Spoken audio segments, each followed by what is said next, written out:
Our movie begins in 1999 Louisiana at a nursing home, where Officer Paul Edgecomb is watching the film Top Hat.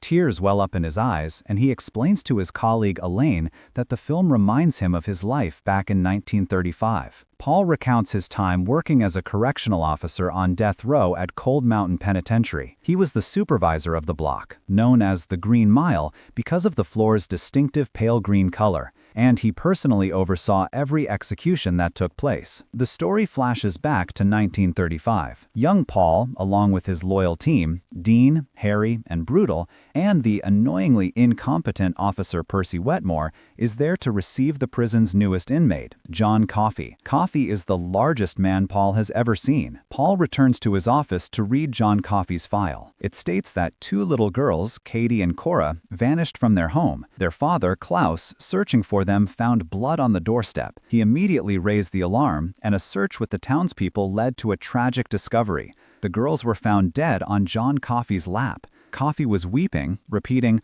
"I couldn't help them." He was immediately arrested for the girls' rape and murder. Paul submits his report to Warden Hal Moores, whose wife, Melinda, suffers from severe, debilitating epileptic seizures. Hal asks Paul to tolerate Percy for a while longer, as Percy is the nephew of the governor's wife, and Hal wants to avoid trouble with the state administration. Hal explains that Percy will likely be leaving soon anyway for an administrative position at a private mental hospital. Hal then hands Paul the execution order for an inmate named Arlen Bitterbuck. One day in the office, Paul and the other officers notice a mouse entering the prison. They watch it until it disappears into the solitary confinement room. They clear the room hoping to catch it, but fail. The very next day, the mouse appears again, right in front of Percy. Without provocation, Percy tries to stomp and kill it, but misses, and the mouse escapes back into the filthy solitary room. Paul and Bitterbuck watch as Percy frantically empties the entire room in a desperate, failed attempt to catch the tiny animal. The search is interrupted by the procedures for Arlen Bitterbuck's execution.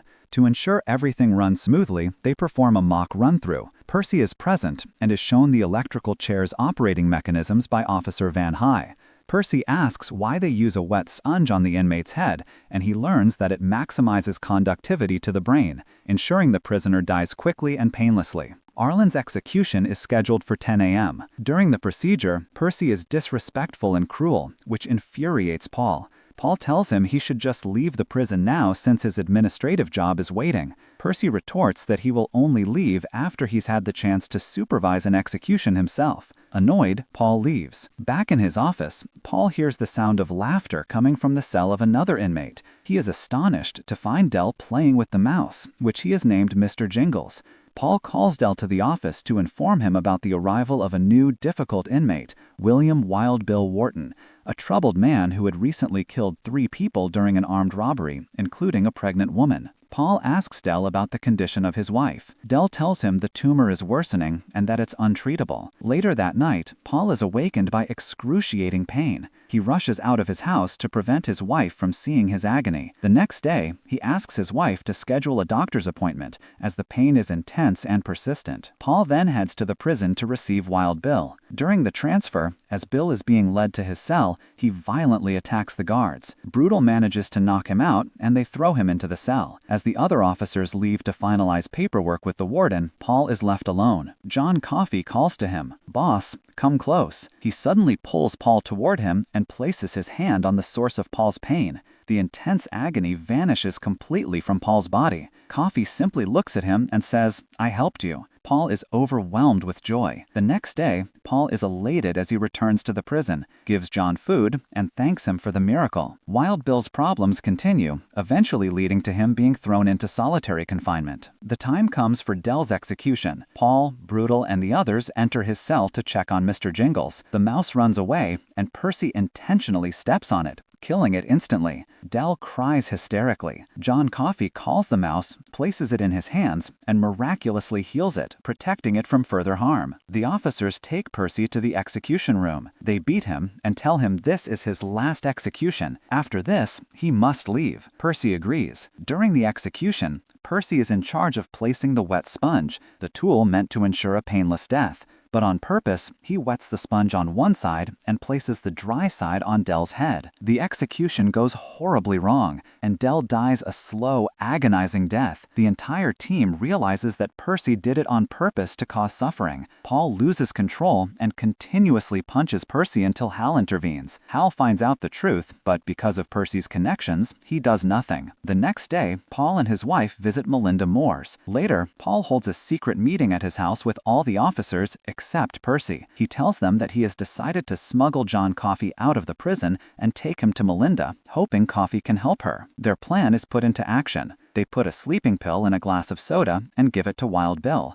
then lock Percy in the solitary confinement room. They take John Coffey to Hal's house, where Paul convinces a skeptical Hal to let Coffey try. Coffey successfully heals Melinda. They return to the prison, open the solitary door for Percy, and tell him, "It's time for you to leave the prison." As Percy leaves the cell, John Coffey grabs him and transfers the sickness and evil he had absorbed from Melinda into Percy, causing Percy to become hypnotized. Percy walks to Wild Bill's cell, raises his gun, and empties the entire magazine into Bill. Coffey explains to Paul, "I punished them both." He grabs Paul's hand and through a vision shows him the truth. Wild Bill was Klaus's friend, and the one who actually raped and murdered the two girls, framing John Coffey. Coffey had tried to save the girls, like he saved the mouse and Melinda, but he failed. An investigation into Wild Bill's death is launched, but Percy has completely lost his mind and is sent to the mental hospital. Paul now completely understands John Coffey's innocence and offers to help him escape from the prison. Coffey refuses, saying he is tired of the world's darkness, loneliness, and cruelty, and that he is ready to die. Paul asks if he has a final request. Coffey says he has never seen a movie. They play Top Hat for him, and everyone watches it together. The next day, the time comes for John Coffey's execution. As he is strapped into the electric chair, he begs them not to cover his face, saying he is afraid of the dark. The execution is carried out. Paul finishes his story to Elaine in the nursing home. He tells her he later requested a transfer to a juvenile facility. Elaine notes that these events took place in 1935 and 1939, and since it is now 1990, he is incredibly old. Paul tells her he is still alive because of the miraculous healing he received from John Coffey. He says that he and Mr. Jingles, who is also still alive, have lived too long, forced to watch all their loved ones die, his wife, son, and colleagues. He says he knows he will live to attend Elaine's funeral and the funerals of everyone he has ever known. He believes this long life is his punishment for allowing John Coffey to be executed unjustly, and he hopes to find rest soon to be reunited with all the loved ones he has lost. Tell us your opinion about the movie in the comments. Don't forget to like and subscribe to the channel. Bye.